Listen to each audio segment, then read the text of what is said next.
Hello, Dan Smith here. I directed this film back in, well, it feels like a century ago. Yeah.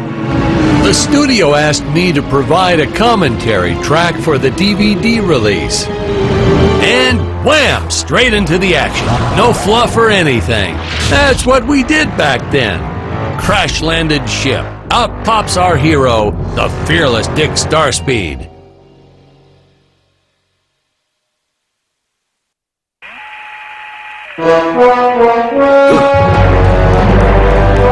The ship's velociter reactor is damaged. I believe that I am stranded on an alien planet. Played, of course, by actor Jonathan Digby. Went on to some minor roles after this. Such a shame. I thought from day one this guy's got leading man written all over his face. Greetings, citizens of Gravoria. I am Dick Starspeed, and I come in peace. Probably shouldn't have had Dick draw his weapon when he was talking about peas. Well, maybe one day we'll go back and CG it into a sandwich or something instead. Ha! Just kidding. And this is what people pay to see. A no-name middle-aged B-list actor duking it out with stuntmen in costumes. Such stunning choreography. And the extras in those robot suits really knew how to take a punch. Oh, to hold back. Give it all to them. Kick them in the nuts and bolts. And I know what you're thinking, but don't worry. We handled it responsibly. We made them all sign waivers not to sue for injury. Holy smokes!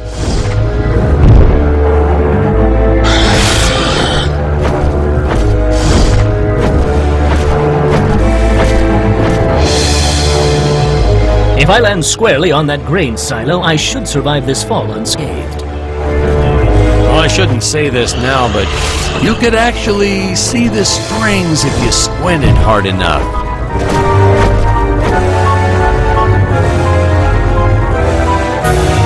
A screenwriting trick from back in the old days. You put a grain silo or some haystacks down and it solves all your gravity-related problems.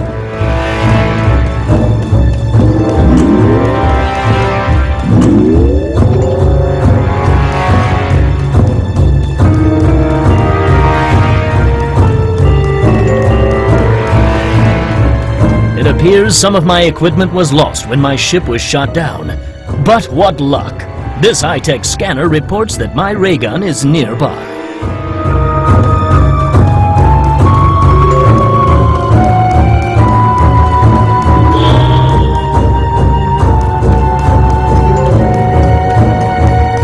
Oh, the dinosaurs! You just don't see quality stop motion like this anymore, do you? Someone actually sat there and moved them, frame by frame. Today, it'd be done with computers, but where's the artistry in that?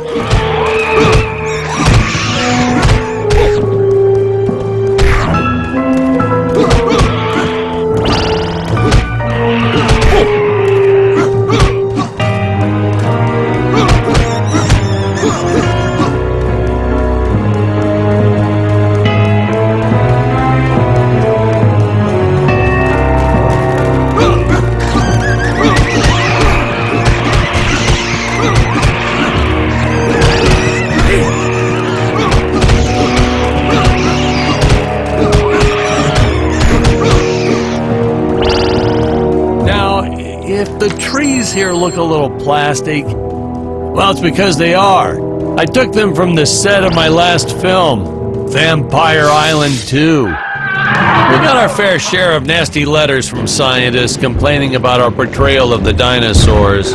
Was news to me. Apparently these stegosauruses weren't meat eaters. Must have preferred shellfish or something. Wow, how do they know? That's what I said.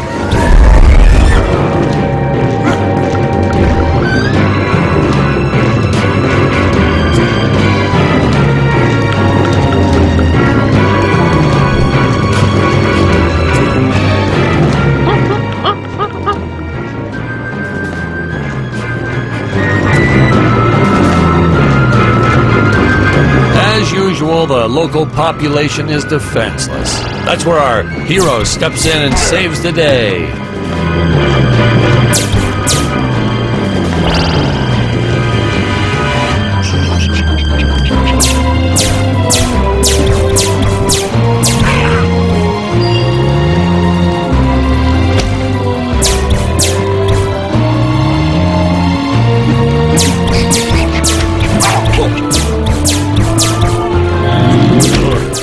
Put Jonathan through a lot shooting this film. He wasn't the best actor, especially when reacting to getting hit. He's what you call a flincher. So I told the stuntman to really just go to town on him. It's the only way to get an honest performance sometimes. Our props master tried to make the weapons soft, but there's only so much you can do. Lucky for us, Dick's entire body was covered in that spacesuit. That thing was a lifesaver when it came to hiding bruises. You'll notice the gold disappears when Dick touches it.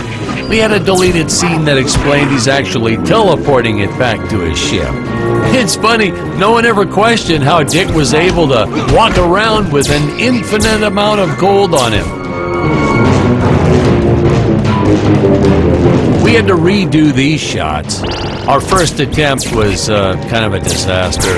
We tried using real apes, thought it'd cut down on the costume budget a bit.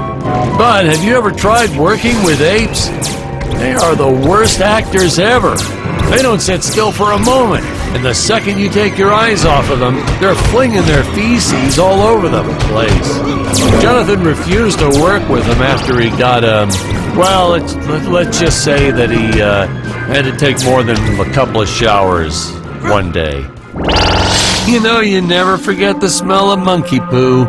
We steam cleaned the studio top to bottom. Still never got rid of it entirely.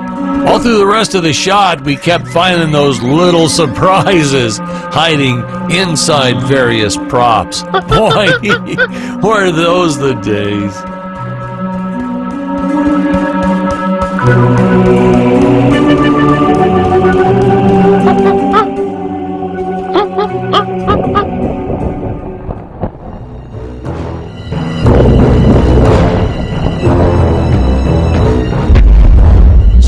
Top-notch stop-motion effects, huh? Unfortunately, we skimped on the Dick Starspeed puppet a little. The Earthman is not for you to eat, fiend! Well, this was groundbreaking. We had the woman rescuing the man for once. We were really ahead of our time with this scene, but well, then again, I've always been rather progressive. The studio execs didn't seem to get why it was such a big deal, though. Sorry, we don't see this as anything unusual. Ha! Of course! It's unusual! A woman would never save a man! It just doesn't happen. Not in the movies, not in real life. I don't know why we didn't get more recognition for this scene. I guess I was just a little too ahead of my time.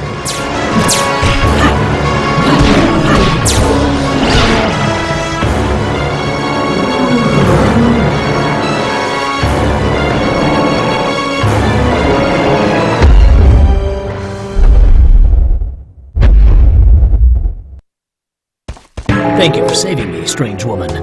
What is your name? I am the magnificent Scarlet Nova.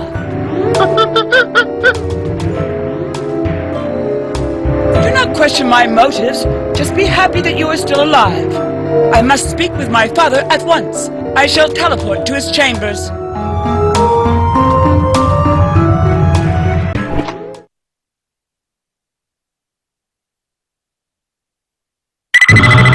Huh? Where is this place? This is not my father's chambers. You have disobeyed me for the final time, Scarlet. Enjoy an eternity in the Tower of Eternal Solitude. For all eternity! The old fool did not notice I am wearing my jetpack. Booster usage. Jump. Wait. Wait. Use booster. Survive deadly fall.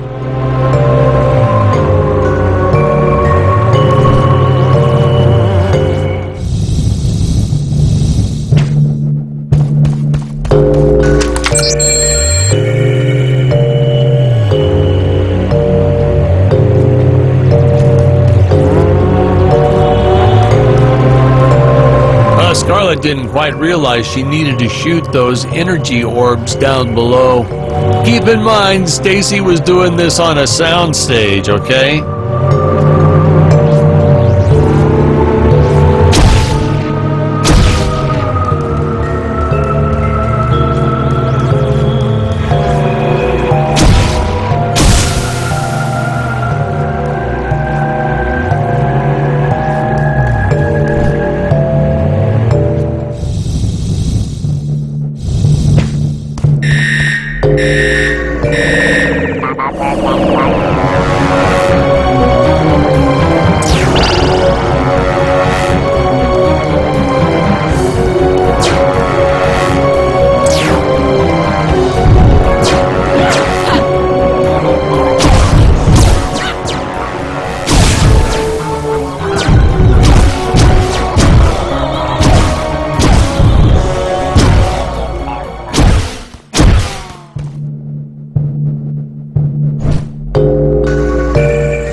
The energy imps.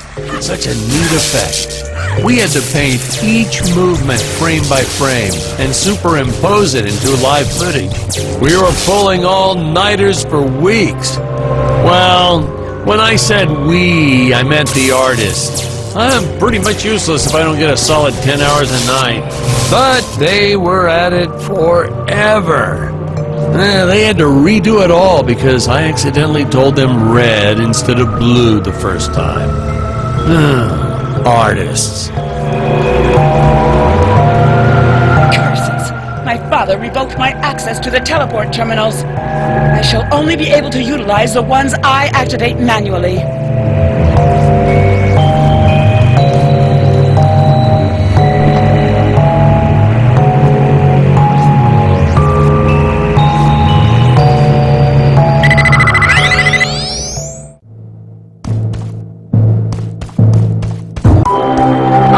I knew you would return. Puny Earthman, you shall help me overthrow the Emperor.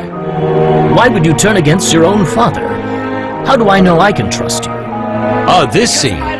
This is practically Shakespeare in outer space. Just as the entire planet does. And, huh? Patrick, what's wrong with the video? Sorry, sir. Technical problems. Darn it, we're missing some really good writing here. There. Sorry about that. Well, we just passed right by her big scene. Basically, they agree to work together, but one must stay behind in the sleep chamber at all times. Should I rewind? Never mind. I'll continue from here.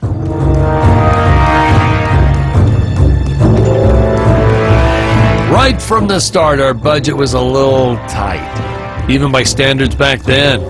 To make do, Tony shot a couple scenes in black and white. Originally, he intended to use it for flashbacks, but then I had to break it to him.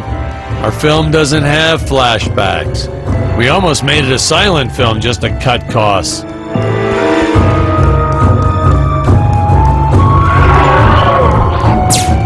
I felt it was an absolute necessity we have a T-Rex in this film, but we got this Serato thing instead.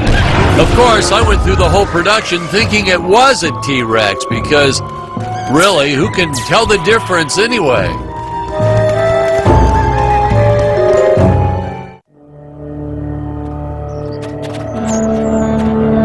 It would appear that now is the time for us to climb the deadly Tower of Monsters.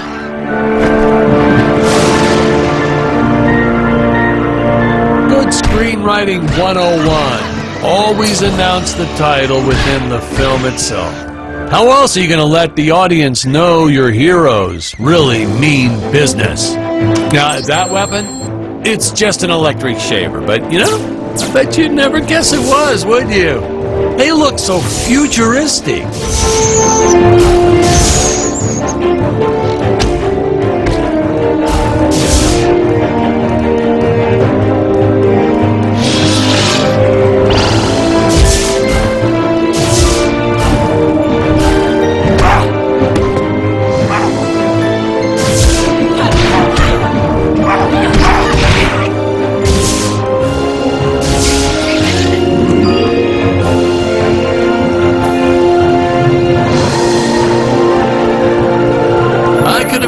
Of that one at some of our meetings with the studio. Oh, you'd like to see records of where our budget went to this month? Sure, let me get that for you right now. Boom, boom.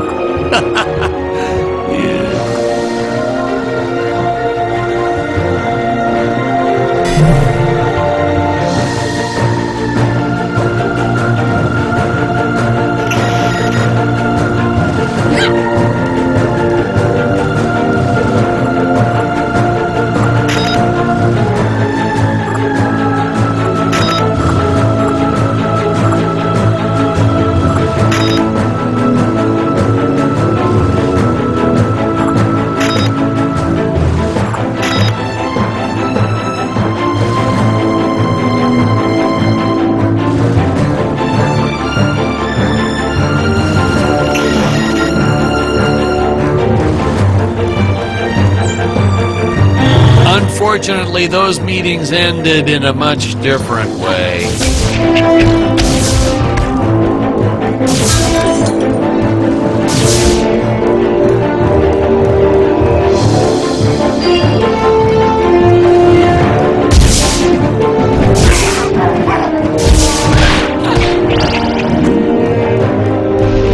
I know a taxidermist who helped us out with these bad creatures for real cheap. And he's not good.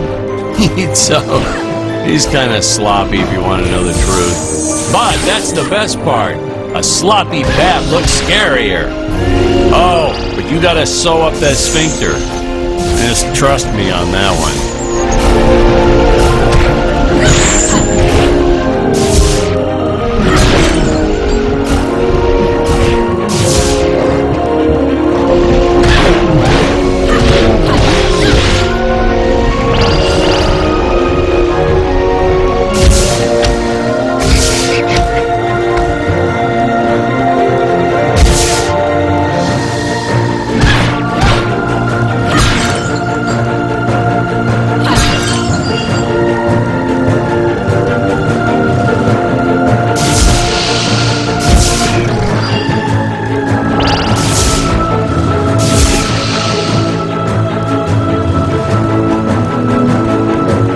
The squids. Some board member had these nephews who really wanted to be in the films. They made me cast them as squids. Whatever happened to artistic integrity? If you're going to cast a role not on merit, at least let it be a hot female role.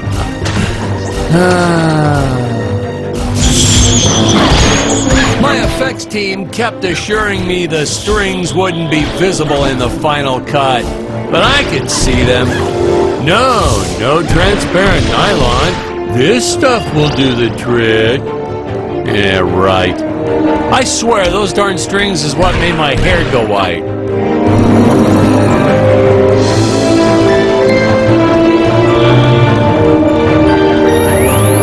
Air teleport usage. Jump. While in the air, use teleport. Quickly return to upper floor.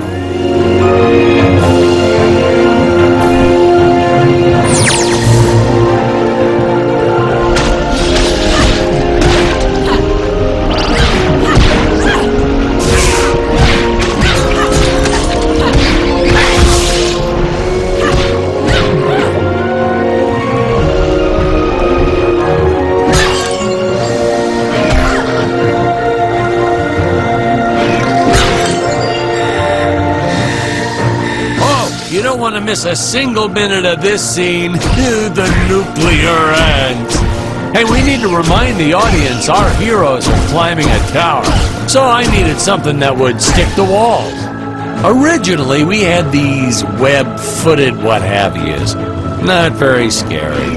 And then, I left some cake out in my trailer, and it was crawling with ants in the morning. And that's when it hit me. What is the most obnoxious thing in the world?